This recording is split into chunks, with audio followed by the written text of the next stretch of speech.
sinasabi po nila, ang binibida nitong sina Ginoong Fernandez, sina Ginoong Adyong, etong sina Ginoong Abante, na kanila daw resulta ay yung batas tungkol sa EJK, unnecessary po yun, useless po yung batas na panukala na yun.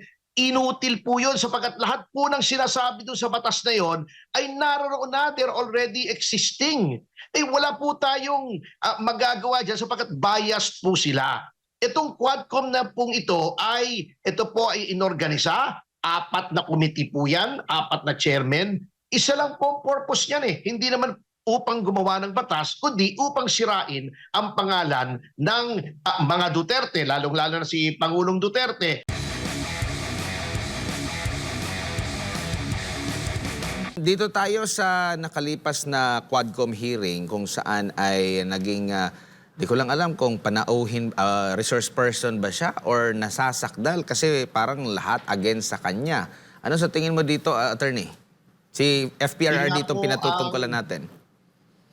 Yun nga po ang mali po roon. Kasi wala pong nasasakdal sa isang legislative hearing. Ang legislative hearing po, ang sole purpose po nito ay mag-collect ng informasyon upang ang isang legislatura will be able to make intelligent laws. So they need to know all the facts pertaining to a certain subject matter. So, lahat po ng humaharap po dyan ay resource persons. Wala pong nasasakdal po dyan, walang inaakusahan ng krimen, walang dapat na mapatunayan dyan whether or not a crime has been committed and who committed the crime. Otherwise, lumalampas na po sa kapangyarihan ang legislatura, in this case, the House of Representatives. Meron pa akong isang tanong din, attorney, patungkol doon sa tanong ng abogado ni dating Pangulong Rodrigo Duterte. Ito ba'y dapat masamain? Kasi nagtatanong lang siya, maaari niyo po bang, ano po ba yung panukalang batas ninyo na nabuo na sa nakalipas? Kasi pang-11 yata yun na hearing. Pero sabi ng isang kongresista, parang nabastos siya. Kung nagtatanong ang isang private citizen na siya, taxpayer din yun. Wala ba siyang karapatan na magtanong at pag nagtanong ba, bastos agad? Nababastosan agad sila? Ay hindi po. Ang bastos po dyan ay ang House of Representatives. Sapagkat sinabi na po ng ating kataas-taasang hukuman na kapag meron pong isang legislative hearing at ikaw ay inanyayahan bilang isang resource speaker o resource person, dapat po kalakip nung liham na paanyaya o yung invitation, yun pong draft ng proposed legislation at hindi lamang po yung draft ng proposed legislation, yung mga katanungan na maaring ibigay po sa inyo. Ano pong reason po nito? Sapagkat katulad po ng sinabi ko, ang sole purpose, ang kaisa-isang purpose ng legislative hearing ay upang bumuo ng batas. At hindi po dapat tinatanong ang resource person o resource persons ng mga katanungan na labas doon sa panukalang batas na nais gawin ng legislatura. At ang nangyari doon, parang nasa, inakusahan na siya. Nandun na rin si Senador Trillanes kung ano-ano mga akusasyon. Hindi lang si dating Pangulong Duterte, pati yung mga anak ni dating Pangulong Rodrigo Duterte. Pasok pa ba yun sa pagbuo ng batas? Hindi po, sapagkat hindi po pakay o hindi po nasa saklaw ng kapangyarihan ng legislatura sa isang legislative inquiry ang pag-awayin o pagsabungin or pag-away o i-confront yung isang resource person ng another resource person. Kaya nga po, buti na lang si Pangulong Duterte ay isang dating prosecutor, kaya nung sinasabi sa kanya, kino-confront siya with an affidavit, sinabi niya, hindi mo ako pwedeng tanungin dyan sapagkat hindi ko nababasa yung affidavit na yan.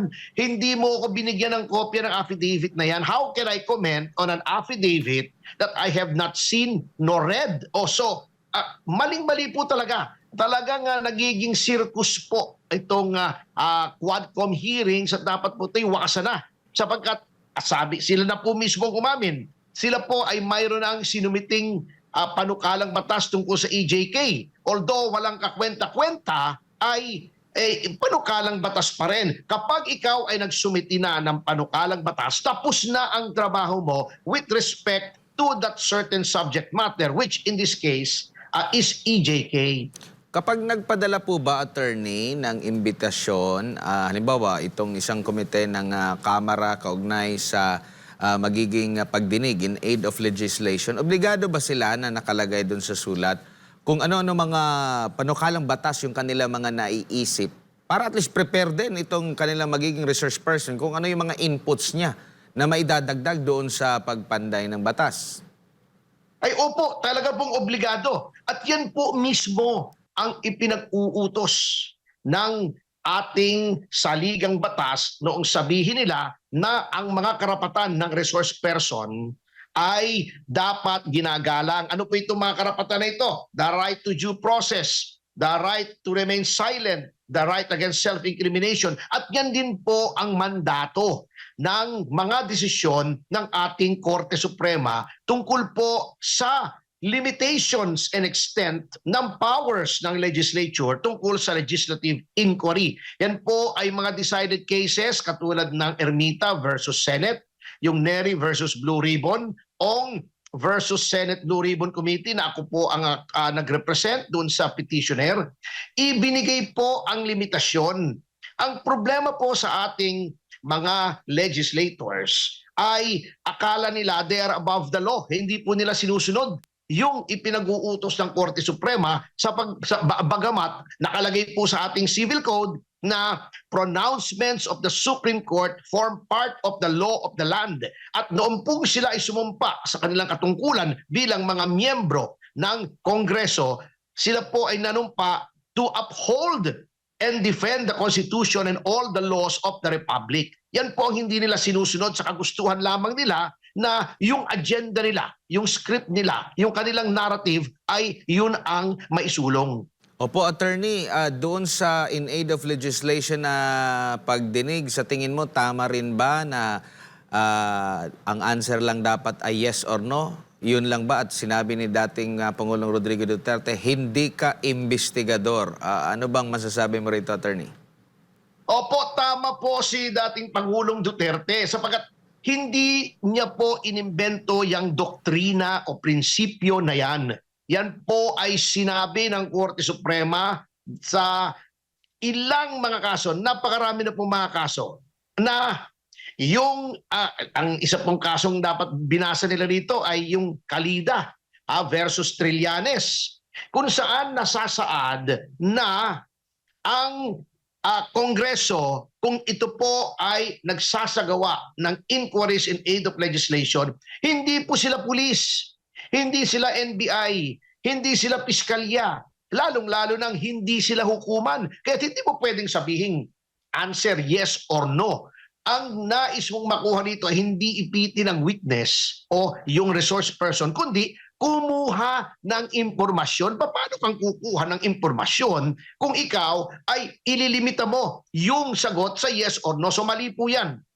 Mali po yung ginagawa nila na nililimita po nila o ikonokontrol nila yung answer ng isang resource person.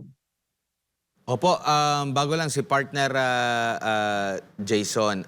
Doon po ba sa mga pagdinig sa korte, ano ba, ina-adapt din ba ito? At sa mga pagdinig ba sa korte, mas proper, mas hindi bias, hindi pwedeng bias doon? Kasi dito halimbawa sa pagdinig sa Quadcom, puro sinasabing biktima ng war on drugs. Pero wala silang iprenisenta naman lang para maging balanse lahat yung mga biktima ng illegal na droga.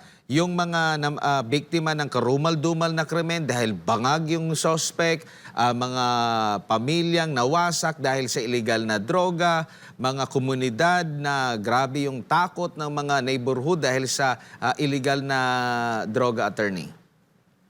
Ay opo, sa isang hukuman po, yung totoong hukuman, meron pong rules on evidence na tinatawag. Hindi basta kung sino-sino, halimbawa si Trillanes, ay biglang susulpot doon at magbibigay ng ebidensya. Unang-una, you have to qualify your witness. Kasi ang testimonya po sa hukuman, hindi po pwedeng haka-haka. Hindi po pwedeng chismis. Hindi pwedeng narinig ko kay ganito o sinabi sa akin ni ganoon. Dapat po yan, they are all based either on personal knowledge or based on authentic documents. Hindi po pwedeng mag-under oath ka roon at hindi personal knowledge. O objectionan po yan. Nung kalaban, sasabihin, objection, hearsay evidence, not admissible. At kung ikaw ay nagbigay ng illegally obtained evidence, katulad ng ginawa ni Trillanes, in violation of the bank secrecy law, yan po ay hindi pwedeng tanggapin. Ang tawag po dyan ay fruit of the poison tree. Lahat po ng ebidensya na illegal, lahat ng consequences ng ebidensyang yan ay inadmissible. Ang problema po, itong Quadcom, wala pong batas dito. Ang tingin ng mga kongresista sa sarili nila, sila ang batas. Kung ano na lamang gusto nilang ibigay na dokumento.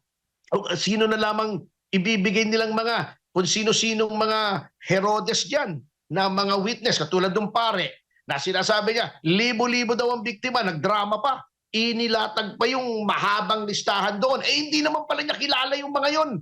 Iilan lang pala doon ang nakausap niya. O kung sa tunay na korte, babarahin niya ng judge at tatahimikin yan Baka makontempt pa yan Attorney, si Jason po ito. Sir, ano kaya ang magiging impact nitong naging Quadcom hearing, especially dito sa umano'y extrajudicial killings na parang mas kinukundina pa ng mga kongresista yung naging successful na war on drugs kaysa sa mga durugista? Wala po tayong magagawa dyan. Wala pong impact yan. Ang nangyari po dyan, hindi impact, kundi impacto. Kasi po, nakakatawa nga ang sinasabi po nila, ang binibida nitong sina Ginoong Fernandez, sina Ginoong Adyong, etong sina Ginoong Abante, na kanila daw resulta ay yung batas tungkol sa EJK, unnecessary po yun, useless po yung batas na panukala na yun. Inutil po yun sapagkat lahat po ng sinasabi doon sa batas na yon ay naroon na, they're already existing. Wala po tayong magagawa dyan sapagkat biased po sila. Itong Quadcom na pong ito po ay inorganisa, 4 na committee po yan, 4 na chairman. Isa lang po ang purpose niyan Hindi naman upang gumawa ng batas, kundi upang sirain ang pangalan ng mga Duterte, lalong-lalo na si Pangulong Duterte, at ilagay po into focus yung EJK na ito po ay isang programa, hindi po yung EJK, yung War on Drugs. Ito po ay isang programa na napaka-popular po sa ating mga tao. At yung sinasabi lang EJK, meron po tayong batas, yung katulad po noong pumatay kay Kian, iyon po ay pinagbabayaran nila ang kanilang kasalanan. Sapagkat talaga naman pong in a war, there will be collateral damage. Yun pong lumalabag sa patakaran ng ating batas tungkol sa war on drugs, yun naman po ay pinarurusahan. So para sa akin po, wala pong mapapala ang ating taong bayan. Nag-aaksaya lamang po tayo ng oras, ng efforts ng ating mga congressmen at lalong-lalo ng mga salapi. Yung mga binabayad natin sa mga congressmen na dapat sila ay gumagawa ng magagandang batas, imbestigahan nila kung ano nangyari doon sa flood control, kung saan nalulunod yung ating mga kababayan. Imbestigahan nila yung sa Okada, yung di umano'y may panunuhol kay Speaker Martin Romualdez. Kung gusto nilang malaman yung sa droga, imbestigahan nila yung video ni Pangulong Marcos. Bakit dito sila nakatuon sa isang side lang? Yan ay nagpapakita lamang ng kanilang bias at prejudice laban sa dating Pangulo. Attorney, hindi maitatanggi na marami sa ating mga kababayan na ramdam talaga nila na sila ay ligtas sa ilalim ng Duterte administration dahil po dito sa war on drugs. Pero ngayon po ay kinukundina ng mga kongresista itong nangyari na war on drugs. Pero hindi nila namamalayan, sir, na merong latest survey na nangunguna po ang lungsod ng Maynila sa ilalim ngayon ng administrasyon sa may pinakamataas na crime rate dito sa Asia. Ano ang masasabi ninyo dito, sir?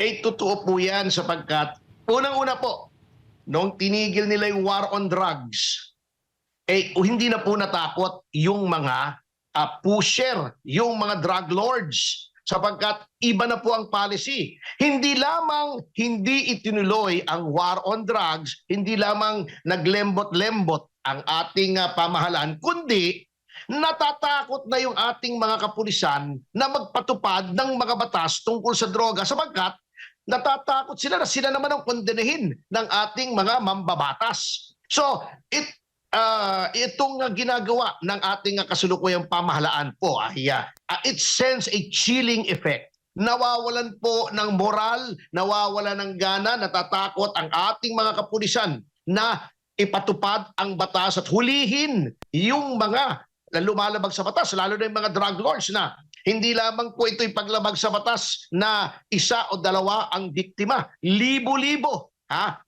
baka tens of thousands ang biktima nito in terms of destroyed futures, lives lost, health lost, at pagwasak ng pamilya. Yung po ang hindi nila naiisip Ganun po kasi talaga pagka weak ang leadership, na-demoralize ang pulis sapagkat they are barking up the wrong tree. Bakit hindi nila suportahan ang ating kapulisan? Ayan, ang nangyayari po, minabilitaan tayo sa isang operation against drugs.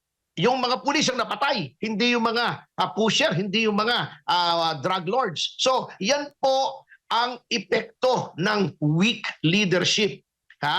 Yung leadership na hindi malaman kung anong ginagawa niya, na kapag may krisis ay magkakamot ng ulo at sasabihin, anong gagawin natin? Iyan po ang mabigat na nangyayari. Sir, nakakabahala po dahil po sa nangyayari ngayon ay marami po sa ating mga kapulisan ay minsan ay natatakot na ipatupad ang kanilang responsibilidad, lalo na sa pagpapatupad ng batas laban dito sa mga drugista, sa mga drug lord. At ang nakakabahala pa, attorney, sa mga panahon na ito, marami pong mga bata ang nawawala at hindi na pagtutuunan ng pansin ng pambansang pulisya. Ay totoo po. Hindi lamang po natatakot ang pulis natin, ito po ang mas nakakatakot dyan. Hindi lang sila natatakot, ginajustify pa nila ang paggamit ng droga. Kasama daw sa ekonomiya natin yan. Anong klaseng baluktot na pangangatwiran yan? Na okay lang gumamit sa droga kasi ito ay ginagamit sa hanap buhay. Yan ba ay katuwirang matino?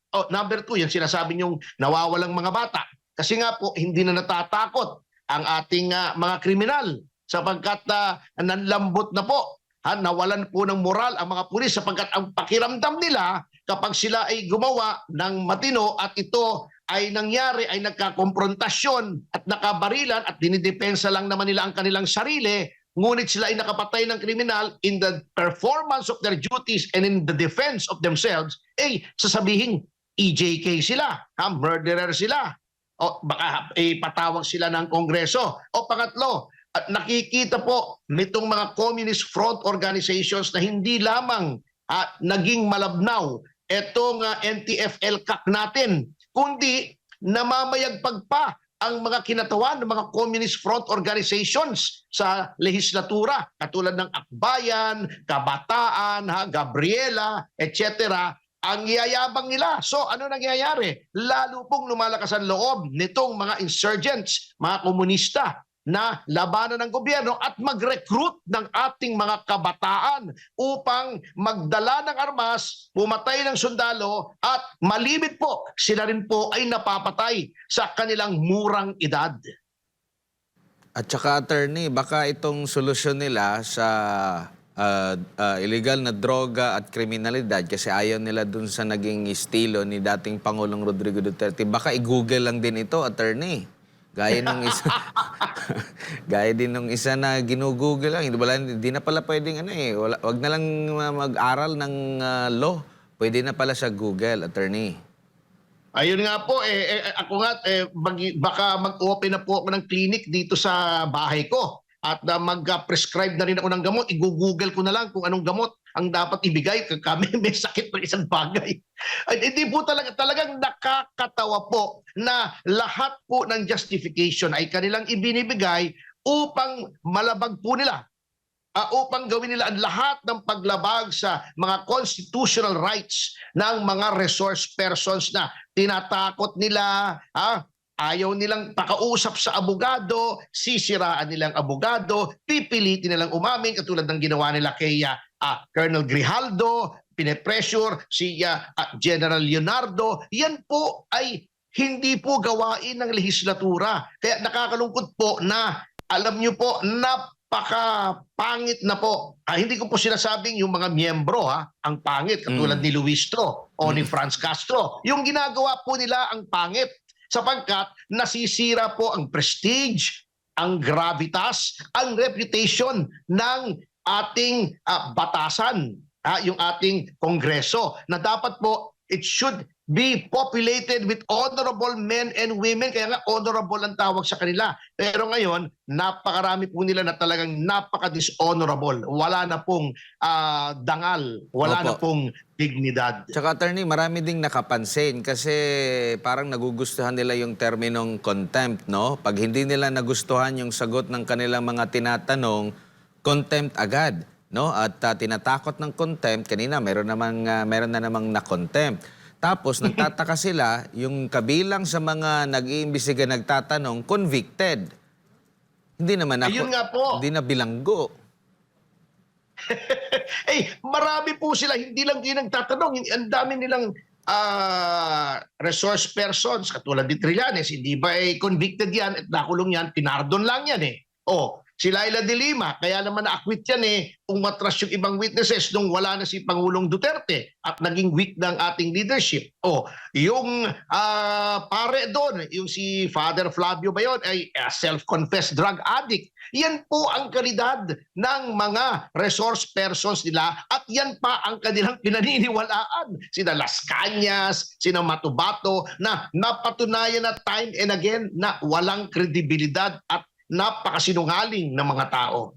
Siguro bilang panghuli attorney, ano na lang ang dapat gawin ng taong bayan ukol dito? Kasi parang wala silang planong tumigil dito pa sa mga pagdinig, unlimited pagdinig na ito. Sa bayan ito, may Quadcom, kanina yung sa confidential funds din ng pangalawang Pangulo. Ano na lang? Kasi nalalapit na rin yung halalan po, attorney. Opo, alam niyo po, ang magagawa ng taong bayan katulad natin ay ipadama sa kanila. We do not approve. Sapagkat yan po ay House of Representatives. Mga kinatawan sila. Ipakita natin sa kanila na yung nire-represent nila ng mga tao ay ayaw sa ginagawa nila. They are supposed to be, as representatives, they're supposed to be doing the will of the people. Katulad po ng sabi nga ni Pastor Kibuloy, public office is a public trust. You are given public power in trust. Hindi yan sa'yo. Ipinagtiwala lang niya sa'yo ng taong bayan. Tayo ang tunay na makapangyarihan at dapat yung power na yan ay ginagamit not for the benefit of the many, not for your own benefit or the benefit of the few. At ang problema po, nung nanonood po ako dito sa SMNI nung live, makikita yung mga comment, 70-80% ay panig kay Pangulong Duterte. Kaso nyo po, ang problema sa ating mga kongresista, kahit ang public feedback, lalo na sa social media, lalo na yung mga interview, na hindi po sang-ayon ang taong bayan sa mga ginagawa nila. Ang problema po, yung mukha po nila, fraisenet, prefabricated concrete. Makapal hindi tinatablan. Yun po ang problema. Bakit hindi tinatablan? Ewan ko po kung anong motivation nila. Kung bakit yung tinig ng taong bayan ay pilit nilang ayaw dinggin at yung tinig ng ibang mga motivation ang kanilang dinidinig. Kapansin-pansin nga, every time na may pagdinig ang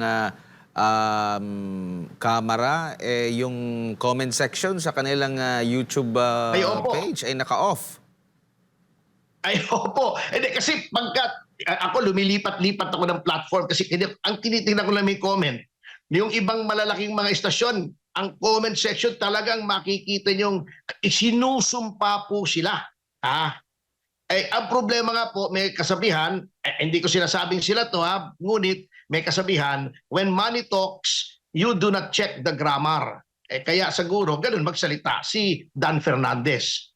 Attorney, i-google na lang natin yan. Maraming salamat po sa inyong oras at panahon. Kampanyero Google, oo. So ulitin po, ingat po kayo.